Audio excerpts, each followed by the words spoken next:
This is Samsung's new champion, the Galaxy S26 Ultra.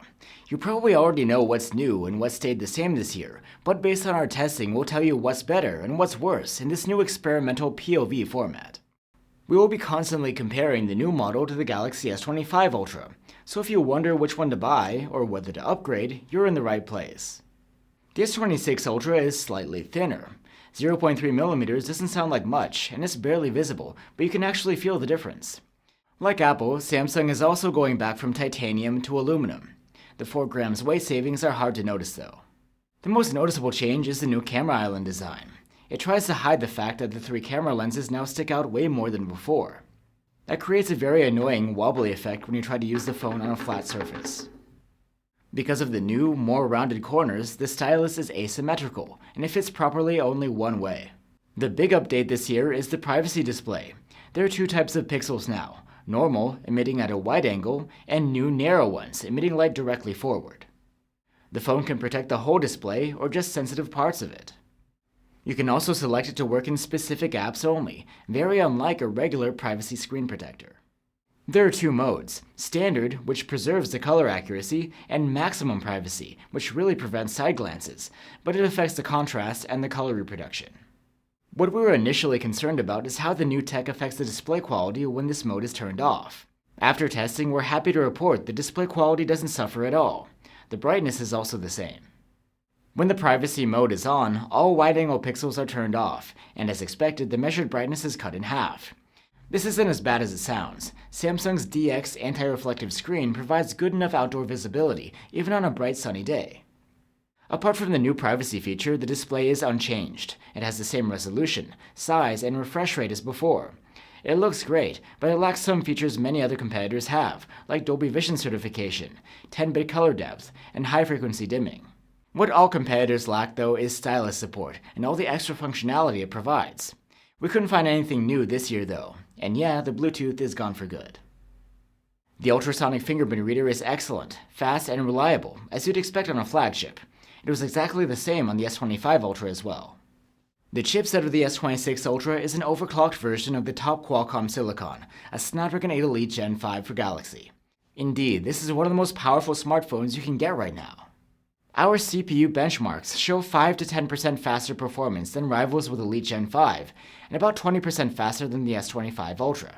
In GPU tests, the results are very similar. However, we did experience heavy thermal throttling during our stress test, with CPU performance dipping to under 50%.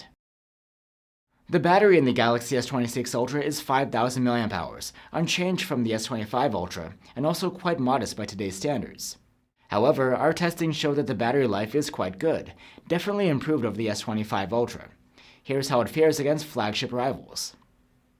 The S26 Ultra's wired charging has been upgraded to 60 watts, over 45 watts in the S25 Ultra.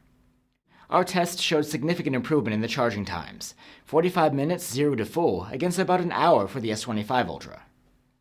Wireless charging also gets an upgrade from 15 watts to 25 watts, but if you want magnets, you'll have to get a case. The Galaxy S26 Ultra's interface is Samsung's newest One UI 8.5 running on top of Android 16. We have a dedicated video about all of the changes, so I'll show you just a couple of things here. You can rearrange and resize the quick toggles. In the gallery, you can now use AI Photo Assist to edit photos using text prompts. You can make several changes one after another, and it keeps a history of all modifications. We did a test of the most popular AI object erasers some time ago, and Galaxy AI came up on top. With the latest update, we think their dominance is reinforced. For support, Samsung has promised 7 major OS updates and 7 years of security patches. The cameras of the S26 Ultra are nearly the same as last year. The camera interface is also very similar. There are only small cosmetic changes, but you need to dig deep into the options to find them. The only exception is the new Horizon Lock, which you can switch on right here. As always, the camera menu is logical and works great, no matter if you want to point and shoot or dive in further like a pro. The main camera now has a wider aperture lens. This means both better low-light performance and better subject separation with more natural bokeh. The 3x zoom camera is downgraded.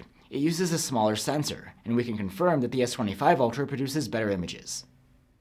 The 5x zoom is no longer a periscope one. It has a wider aperture and better bokeh balls, but also one significant downgrade. It's not suitable for macro shooting anymore, since the minimum focusing distance is 52 centimeters. The ultra-wide camera is unchanged. Its performance is dependable, if unremarkable. The selfie camera uses the same sensor as the S25 Ultra, but with a newer, wider lens. The results are excellent, with great sharpness, wide dynamic range, and vivid colors.